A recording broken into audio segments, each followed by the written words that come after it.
Brent here with Bring Your Own Tools, and on today's episode, if you want to learn how we made these beautiful white oak shelves using quite a few helpful woodworking tips, we'll keep on watching.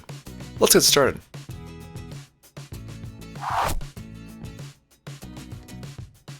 Now there are a number of different tools that are going to be going into this project, but the first and one of the most important ones is actually learning how to use a dado stack. Yes, if you haven't used a dado stack, which I personally hadn't until I did this project, it's basically, in its most simplistic term, a super thick saw blade. As in, you can actually adjust the thickness to what you want and actually create very precise channels in your wood. Now this comes in extremely handy with this project because we're going to be making channels in our wood so it can actually be inserted perfectly against plywood. Because the plywood that we're going to be using on this project is veneered plywood, but it's 3/4 inch thick, so we therefore need to create a channel that's at least 3/4 inch wide.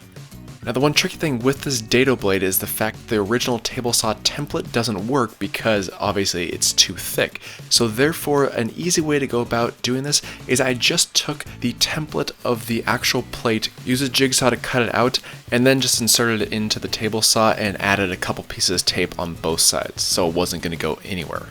Now this might look a little hunky-dory and not the most professional looking item, but guess what? It worked out perfectly and it was free because I just had a piece of extra 3/8 inch thick wood that I had just laying around, so perfect. Now all of the wood rails are going to be made of 3/4 inch thick solid white oak. Now this material is S4S, which means it's surfaced 4 sides. Basically meaning that all 4 sides are perfectly 90 degrees flush and straight, which is always nice to have because it just makes less work for me personally. Now I would normally do 4 mitered corners on all 4 sides when creating a shelf box. However, with this project is a unique project where it's actually going to be for bread shelves for a bakery, and it actually has to have a higher lip on the front edge. So the back 2 corners are going to be mitered corners, but the front 2 corners are going to be butt joint ends. Now yes, I do know butt joint does seem like an odd terminology for a woodworking term, but it is the correct terminology, and if you wanted to know the backstory behind what I used to do for a living, go ahead and check out How to Build a Fence, and I got a fun little joke in there for anyone who wants to be further entertained. But let's get back to this project. Now specifically, I raised this up about 1/4 inch because I didn't want to go too deep, but I did want to have structural support for the plywood that I'll be actually resting inside of this groove. So I measured it out. I have approximately another 1/4 inch on the bottom edge in order to make sure there's structural support for the plywood base of the shelf.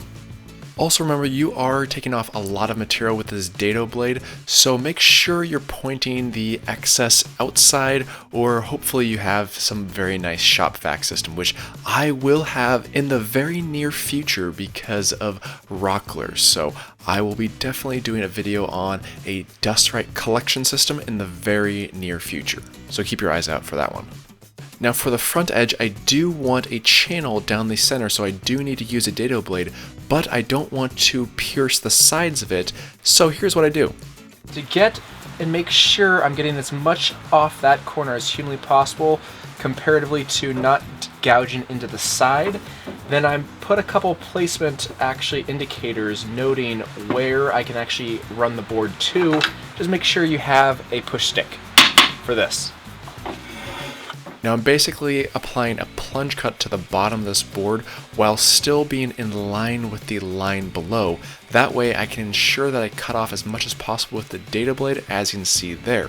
Now I'll come back around with a router just to clean up that very last edge, but with this technique I'm still able to use the dado blade on the front edge while still salvaging and having a nice clean side of each board. Now to be completely honest, I was even impressed with myself the fact that I was able to accomplish this next wood tip. Now I have a metal U-channel that's me going over this 3/4 inch wood, however it's 3/4 inch wide. So how do I get this metal U-channel fitted over the wood while still laying flush against the wood face? That's where this router table comes into play, because I have a surfacing bit in the router table and I'm actually doing multiple passes. As you can see, it's a 1-inch thick surfacing bit, and so I basically know exactly where my placement is, and I'm going over the entire surface, which is taking off approximately 1/16 of an inch on both sides. Now this really was somewhat of a time-consuming process to do these to all 4 of the shelves. However, it really did work out perfectly, and this router table really helped me out. And I will make sure and leave a link in the description box below on where to actually purchase this router table, because it's very maneuverable. I can place it all over the shop, and I needed a lot of space for this project because these shelves are 6 feet long, and I needed to ensure that I had plenty of space to accommodate where I was cutting, as you can see. Now before I routed these sides, you saw that I actually drew a line on the side to indicate how far I needed to go. However, I couldn't just use my router bit because that would be too risky and it would just not be as precise, so I took a chisel just to chisel out those ends on all 4 sides on each board.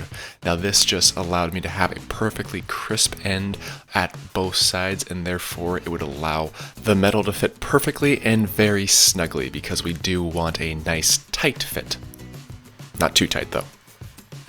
Now in all honesty, this is my first time trying to do something like this, so if you are a woodworker or have any other suggestions on how to actually perform this task that might be a little bit more efficient, I'm open and all ears, because this was a bit time consuming, but it worked very well.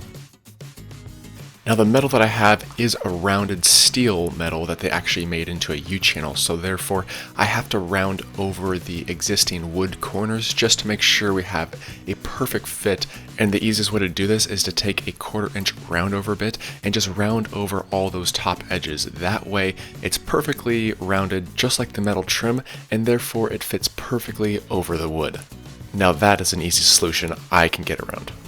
Get it? Get around. Well, I am going to be a dad soon, so I do have to work on my dad jokes just to, get him up to snuff, right? Yeah. Now the only thing we have left to do on these front rails is to actually router out the back channel with a straight bit. Now I'm just using a straight bit that's plunged a 1/4 of an inch down, and therefore I'm able to route out that very last corner perfectly without having to chisel it away. Now comes time for our shelf base. Now we are using 3/4 inch thick veneered plywood. Now this is white oak veneered plywood that's veneered on both sides, and the sheets originally come 4 by 8 feet. Now this is very standard for a shelf base in this type of application, and this veneered plywood isn't cheap, so you want to make sure you cut them at the right dimension. Also, I will be leaving a link in the description box below on where to actually find plan drawings for these shelves, so if you do so desire to build these shelves yourself, please check that out, and I will make sure I have them up in the very near future.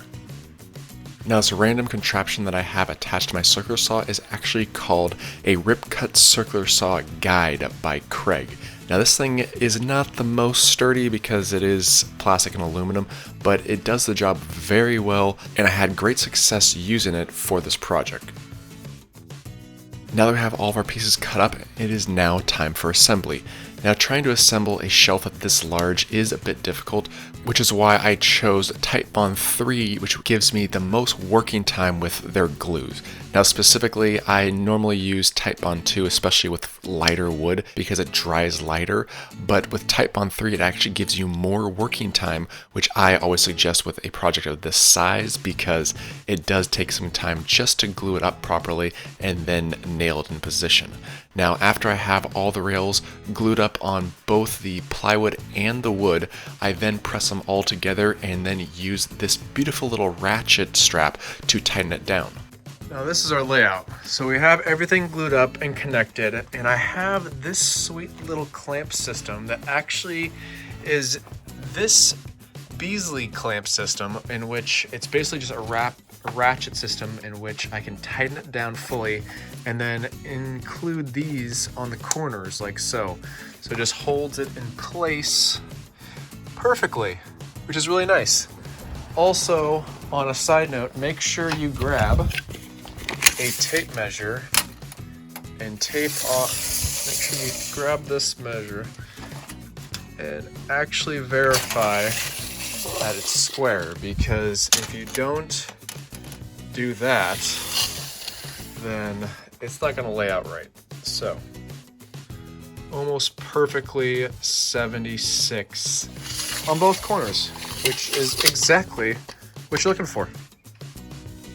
Now I do suggest taking a finished nail gun and nailing all the corners as well as all the sides at least once per 12-inch space, just to make sure that you have proper support along the entire shelf, because you do have a long span, especially in the middle, and glue sometimes just isn't quite enough. Now after I let it fully dry, I then took some sawdust, and trust me, there was plenty of sawdust to go around, and actually mixed it up with Titebond 2 to make a perfect wood filler. Now I filled all the holes on all 4 shelves evenly, wiped off the excess, let it dry, and sanded them off smooth. Now because the wood material is S4S and we have veneered plywood, that basically means that both materials are very smooth to begin with, and therefore the sanding portion is really insignificant on this project, thankfully. But you do have a lot of corners and edges you have to get to, especially the top and back corners where they actually are mitered. So all I did was take 220 grit sandpaper, sanded all the edges as well as all the surfaces of the shelf, and presto changeo, there you go. A perfectly smooth shelf, which all I had to do is just take a vacuum over the entire surface and then wipe it down with a tack cloth just to get up all the extra sawdust before finishing. Now again, we are using the General Finishes Arma-Seal Satin Oil-Based finish, which is again just one of my favorite finishes of all time, and it's going to be matching our countertop finish that we did in BYOT number 79. Now these are shelves that are just going right above it, and the best way that I find to apply this product is just take a foam brush and just wipe over the entire surface. However, I always suggest doing the bottom first and then wiping it off all the excess and then doing the top after that. Now specifically with this finish, you do want to wipe off all the excess within a 5-minute period, just because it does get very tacky very quickly, and you want to ensure you have a smooth buttery finish by wiping down all the excess finish. Now I just take a clean lint-free cloth and that's what I wipe it down with. I let the finish dry for a couple of hours and then apply a second and even a third coat. Now between coats you might want to do some type of light sanding with the finishing pad, but that's not needed, and you can apply coats directly on top of each other. So on any large-scale wall mounting project, I want to hit studs. However, in this application, I have to be specific about where the shelves go, which is why we added a layer of backing plywood behind the tile. Now specifically, we installed that just because we wanted something secure to drill into, and therefore I didn't have to worry about any type of wall anchors. And after installing these wall-mounted brackets, they were extremely strong due to the plywood backer.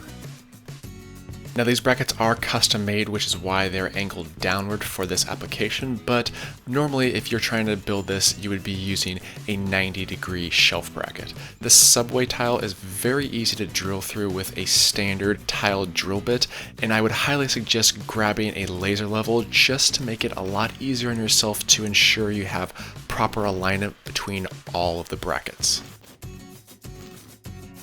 Now of course I want these shelves to lay flat against the brackets, therefore I have to cut the back edge slightly with my oscillating multi-tool just to have a flat surface for the bracket to rest on.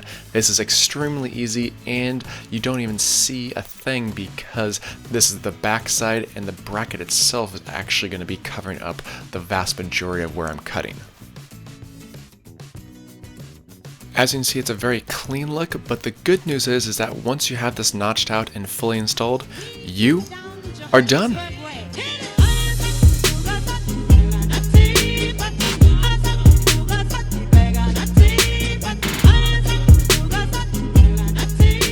Now yes, I know these are very unique shelves, but I love projects that truly push you to be more creative and learn new skills. And this project specifically allowed me to really push me in different directions and made me want to try and figure out better solutions for this project. and hopefully you guys all enjoy that because these shelves are truly one beautiful, sexy beast. Oh yeah. Note to self, this thing does create a lot of sawdust. Cannot wait to get my Dust Right system by Rockler up and running. Just mounted. Woo!